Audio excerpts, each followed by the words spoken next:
Hello viewers, welcome to my Nupur's kitchen. Good afternoon everyone. আজকে আমি তোমাদের একটি সুন্দর আইটেম নিয়ে চলে এসেছি। তো তোমরা দেখতেই পাচ্ছ একটি নতুন ধরনের আইটেম করছি, যে আইটেমটার নাম হচ্ছে মোচার ছেঁচকি বা মোচার ঘন্টও বলতে পারো। তো আমি একটু অন্যরকমভাবে করছি মোচার ছেঁচকিটা। এখানে গোটা জিরে, গোটা শুকনো লঙ্কা, গোটা গরম মশলা দিয়ে দিলাম। সমস্ত গোটা মশলা আমি দিয়ে দিচ্ছি। এবারে আমি যে মশলাগুলো দিচ্ছি তার সাথে আমি দিয়ে দিচ্ছি, যেহেতু এটা মোচা, নারকেল বাটা। নারকেল বাটাটা আগে দিচ্ছি যাতে একটু ভাজা ভাজা হয়, খেতেও ভালো লাগে রান্নায়। বেশ খানিকটা নারকেলের পেস্ট আমি এখানে দিয়ে দিলাম। নারকেলের পেস্টটা দিলে একটু ভাজা ভাজা করে নিতে হবে, নারকেলের পেস্টটা যাতে খেতেও খুব সুন্দর লাগে। তোমরা দেখতে পাচ্ছ নারকেলটা খুব ভাজা ভাজা হয়ে গেছে, একটা খুব সুগন্ধি বেরিয়েছে নারকেল থেকে। মানে নারকেল বাটাটা আগে দিলে একটা খুব ভালো গন্ধ বেরোয়। এবারে আমি দিয়ে দিচ্ছি 1 চা চামচ আদা, জিরে আর কাঁচা লঙ্কার পেস্ট। এখানে আর কিছু দিচ্ছি না এই মুহূর্তে। আদা জিরে পেস্টটা দিয়ে আরও 2-3 মিনিট মতন আমাদের কষিয়ে নিতে হবে। এবারে আমি কয়েকটা কুচিয়ে নেওয়া টমেটো আমি কুচি করে নিয়েছিলাম, সেই টমেটোটা এখানে দিয়ে দিলাম। আর যাতে মশলাটা ধরে না যায়, মশলার একটা বাটি দেওয়া জল আছে, নারকেলের জলটা আমি দিয়ে দিচ্ছি। দিয়ে আরও কিছুক্ষণ আমি একটু সুন্দর গ্রেভি বানিয়ে নেব। এবারে আমি দিয়ে দিচ্ছি কিছু গুঁড়ো মশলা। দিয়ে দিচ্ছি হলুদ 1/2 টিস্পুন,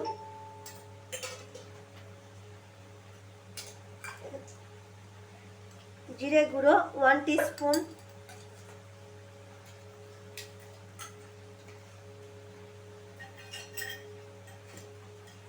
আর তার সঙ্গে এখানে আমি অ্যাড করে দিচ্ছি সামান্য পরিমাণে ধনে গুঁড়ো। তার সঙ্গে দিয়ে দিচ্ছি 1/2 টিস্পুন আমি এখানে লঙ্কার গুঁড়ো। লঙ্কার গুঁড়োটা আপনারা বুঝেই দেবে। কেউ যদি ঝাল বেশি পছন্দ করেন তাহলে সে ঝাল অনুযায়ী লঙ্কার গুঁড়োটা মিক্স করতে পারে।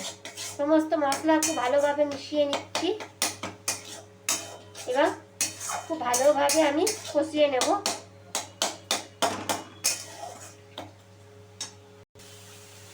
এবার আগে থেকে সেদ্ধ করা আলুটা আমি এখানে দিয়ে দিচ্ছি।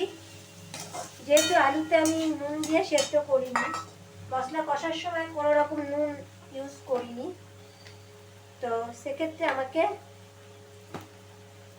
নুনটা একটু, এখানে নুনের পরিমাণটা আমরা বুঝে দেবো। যেহেতু মোচাতে নুন আছে, সামান্য নুন আমি অ্যাড করছি। এই নুনটা দিয়ে খুব ভালোভাবে আমাকে কষিয়ে নিতে হবে। এবার দেখতেই পাচ্ছ তোমরা টমেটোটাও গলে গেছে। এবারে আমি আর কোনো মশলা অ্যাড করছি না। মোচার ঘন্ট বা মোচার যদি ছেঁচকি করা হয় খুব বেশি মশলা লাগে না। এবারে সেদ্ধ করার যে মোচাটা আমি রেখেছিলাম, সেই সেদ্ধ করা মোচাটা আমাকে দিয়ে দিতে হবে। তোমাদের দেখিয়ে দিচ্ছি সেদ্ধ করা মোচা, তার সাথে ছোলা ভিজিয়ে রেখেছিলাম, ছোলার সাথে মোচাটা আমি সেদ্ধ করে নিয়েছি।